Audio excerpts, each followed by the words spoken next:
boys and girls, it's Paul here, and it's another video from Planet Cool Worldwide, and I'm going to tell you how I write and record music for Planet Cool.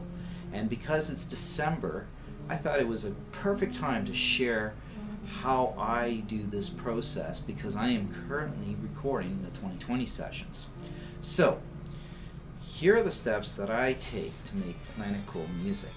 So step one, I come up with the title. It just seems to create the theme, the mood, based on a picture or a movie. It just comes to me, and I'll just write the title down, and I'll have an essence of it. Is it going to be heavy? Is it going to be light? Is it going to, the title will have that essence of what it's going to be about. So that was step one. Step two, I decide on the tempo of the song with a click track. So based on the song, so an example is Hell's Jukebox, I came up with a tempo of 110 beats per minute and created a click track of 110 beats per minute. On the newer songs like last year, WWW, Triple W as I would call it, that was a fast one. That was 130 because I wanted it to be fast. So I thought 130 was the right tempo. So I would create a click track in my Audacity program, and I would follow that with everything. Everything would be based on that click track. The click track is the foundation. Number three, step three, I would create the chorus, lyrics, and melody. Now, which came first? It depends. It depends usually on the song title I came up with, how the chorus is going to go, what I came up with as words. But usually I sing out the chorus that I write out as lyrics. But I also do the melody, and if the melody is really good, then I'll write the lyrics and the words to that melody based on the click track that I am using for that song. So that's very important. The click track, again, is the foundation. Okay, step four, I create the verse and melody and lyrics in Audacity.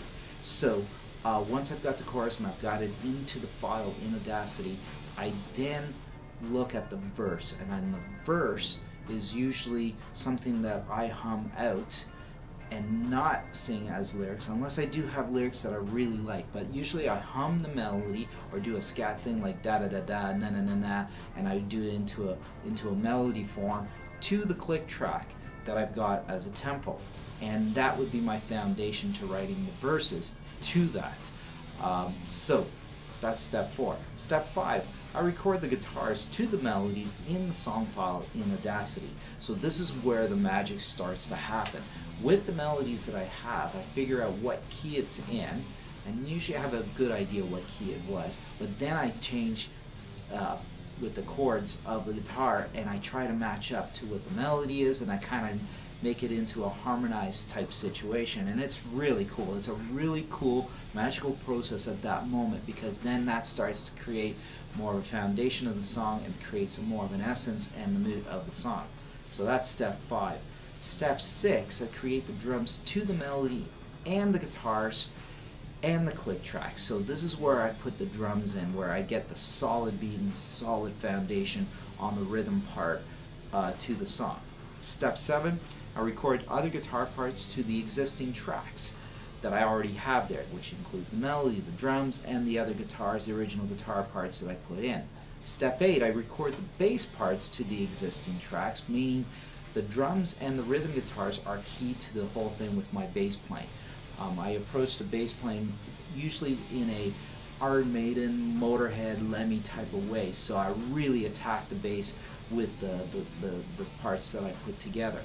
Step nine, I finalize the lyrics to the melodies and record the vocals. This is where now everything comes together with the vocals. Although I have a melody, I am obviously going to sing over those, and I'm going to use that as my guide.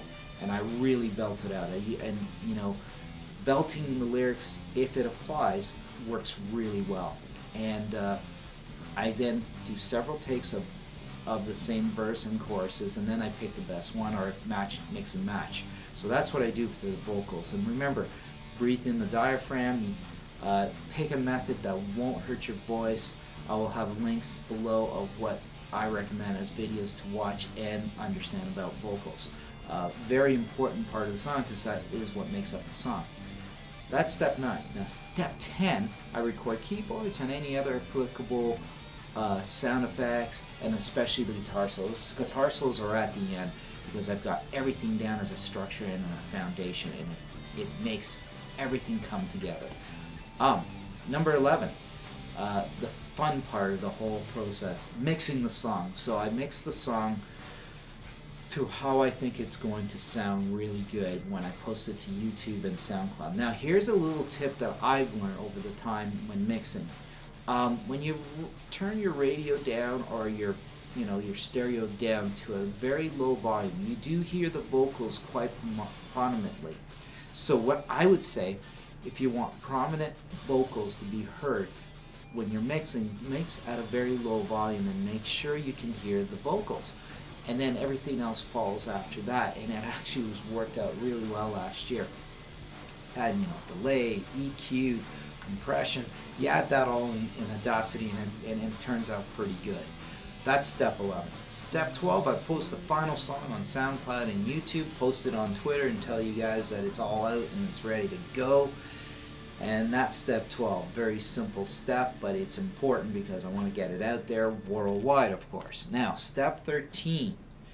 This is the final step to the whole thing, which actually relates to all the first 12 steps. Intuition, gut instincts, follow them. If you've got a gut instinct that you should do the song over again or you should rewrite it, do it, because you won't be wrong. I've done that so many times. I've done certain songs over and over and over until I got it right because the intuition said that doesn't sound right, do it again, and I did, and it paid off. As final thoughts, back up all files, have a backup hard drive with all your files for your Audacity data and songs. You'll be happy you did that, because if you lose it, you're going to be extremely depressed and disappointed. The last thing is, I use Evernote to organize my lyrics, my song titles, and anything else that has to do with Planet Cool.